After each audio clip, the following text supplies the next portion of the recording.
Hi, I don't make too many of these videos, but I've been struggling with this problem for several days, so I wanted to make sure I sent it out there in case there's another guy like me out there struggling.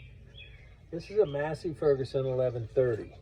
We had to replace the mounting plate and the water pump on it because it went bad. Well, we assembled everything, including this overflow, and we still had to put this small pipe on because when we fired up the tractor, we had a pinhole in the original. So how do you get this piece on? Everything's together, and you're struggling to get this stupid little pipe on for the last 3 days. Well, here's the answer. You take off this piece. Goes right down here. Symbols like that, right underneath there.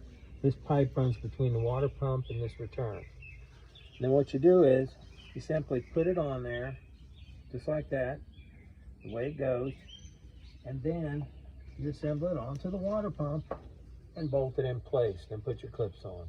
It is literally that simple.